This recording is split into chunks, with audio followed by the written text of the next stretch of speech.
Hey, welcome back. I wanted to do a quick update on the 82 Black Yamaha qt50. It's threatening to rain here, so I'll try to keep the pace going before we get rained out. I originally went with an overboard YT60 cylinder, and that did not work out because I suspect, I'm not certain, but I suspect that it was overboard improperly. I don't think he bored it out enough because the rings kept catching on the ring stops at relatively low temperatures, and I increased the gap on the ring several times and it didn't help, so I gave up on that. So I would not recommend overboring a cylinder because of that, as well as the fact that you have to go with an oversized piston and rings. And if anything goes wrong with the piston and rings, oversized piston and rings are usually much more expensive than a standard size piston and rings. So I've got another Yamaha engine, and I'm going to probably go with a standard YT60 cylinder next time. But hey, you know, I go through these issues so you don't have to. You can learn from me if you want. Okay, real quick. So I swapped engines. I've got the stock engine, but I did my little spacer trick.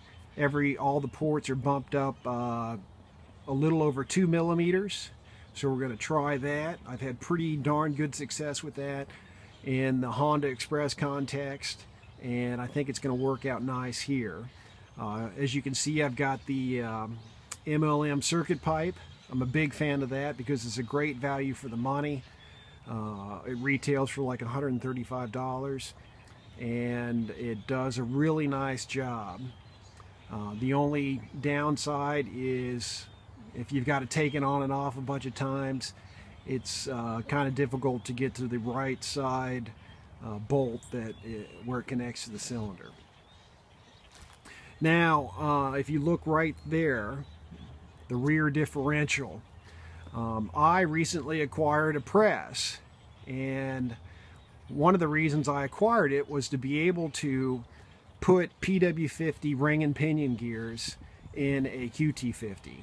So I bought on eBay a PW50 rear differential and installed the PW50 ring gear and pinion gear onto the QT50.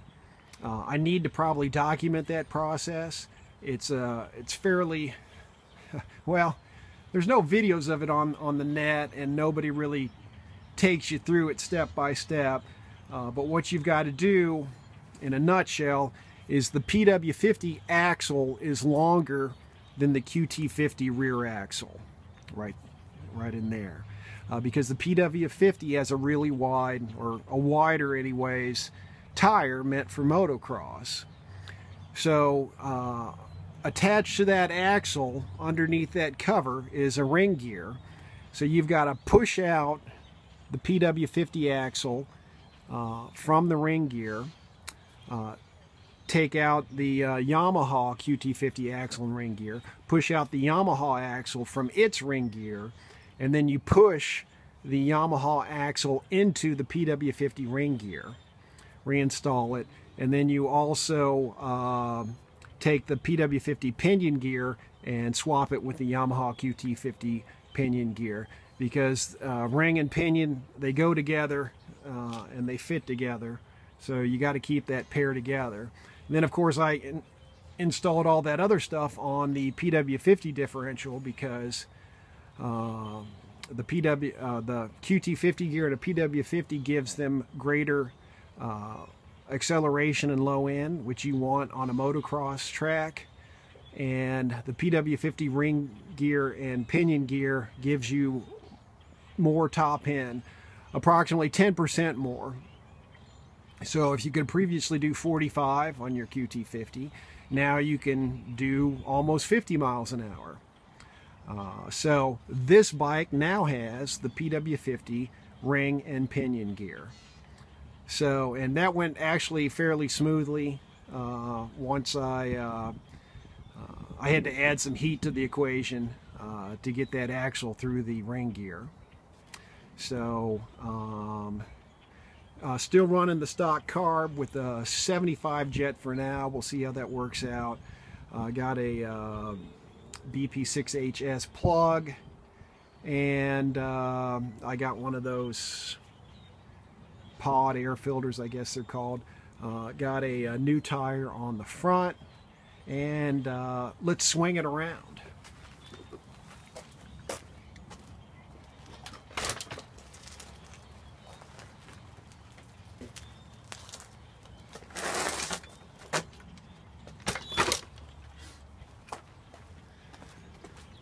So I'm going to bring it a little bit closer.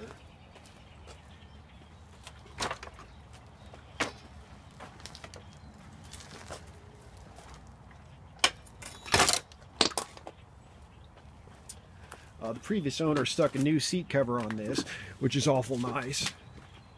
And I'm going to show you one of the things I did to this, which is a real simple thing. I run premix.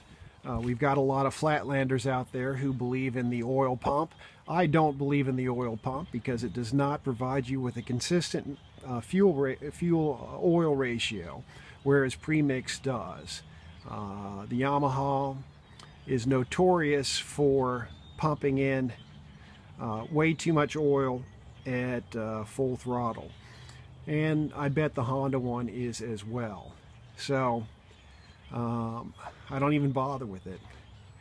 So what you can maybe see that I've done is, you see the petcock. Well, below the petcock I've installed another shutoff valve, and if you follow the line up, that goes to the oil tank. So basically what I've done is I've made the oil tank a reserve gas tank. Doesn't hold much, only like 2/10 of a gallon. The main gas tank holds 0.6 of a gallon. So you combine the two and you get about 0.8 of a gallon together.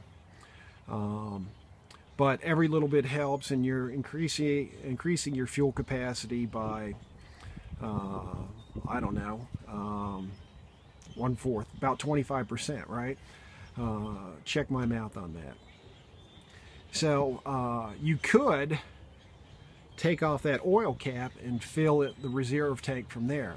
But the easy way to fill the gas is just to remove the gas cap, turn the petcock on, right now it's off, turn the brass fuel shutoff on, and then as you add gas there, gas will run through the system and actually run back up into the oil tank, because fluids have a way of wanting to come to level. So you can fill it that way. You can fill everything through the main gas tank. You don't even have to mess with that, because really that's a small opening to stick a gas nozzle through, and it doesn't hold much gas, so you probably overfill it right away. But anyhow, you can do that. Right there I have a fuel Y installed. You can also use a fuel T, and that's just kind of a splitter where you can go 2 lines into one. And so then when you've got it filled up, you shut off your shutoff valve, and then, you know, if you want to go ride, leave your petcock on. And then when you run out of gas in the main tank, you can just go down to the other brass fuel shutoff and turn that on, and you've got yourself 2/10 of a gallon more.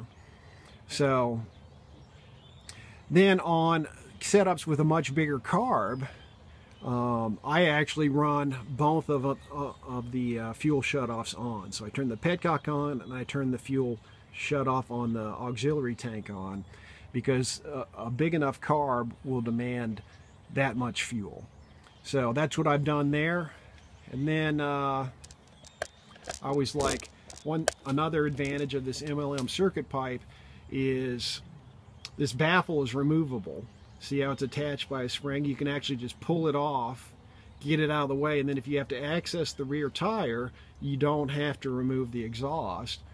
Whereas if you have a different exhaust, like the stock exhaust or the MLM side bleed or the MLM next level pipe or whatever you've got running on there, If you need to like change the brakes or for some reason take the back tire off, you don't have to mess with taking the whole exhaust off. And then what else is going on real quick? I guess the rain's held off. I got a new front tire on the front. I am seriously considering painting those front and rear white fenders black. I know there are a lot of purists out there that, you know, think, don't touch them, don't touch the white fenders, dude, because I'll get really angry at you. But I think the black fenders would look just absolutely stellar. And I guess if I wanted to take it another step, I could black out the side covers there. But I think I'm just going to leave those. So I just got everything buttoned up yesterday, and I've just so far heat cycled it a few times. But let's do a quick start, and we'll let it run a little bit and see how it sounds. Oops, watch for the, don't hit the tripod, bro.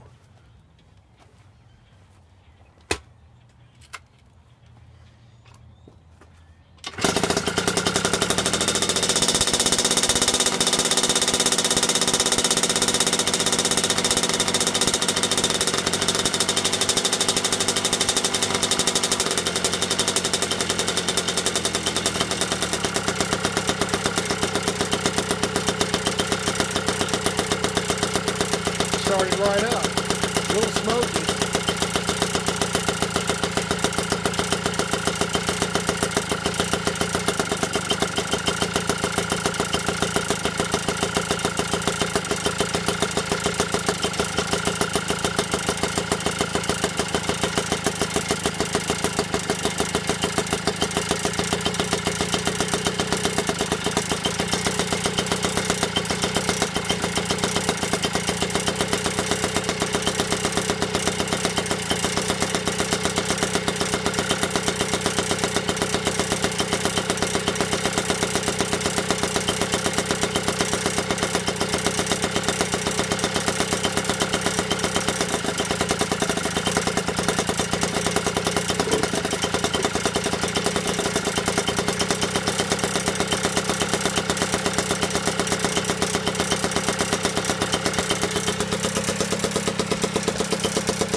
Well, there you go. Stay tuned for the next update.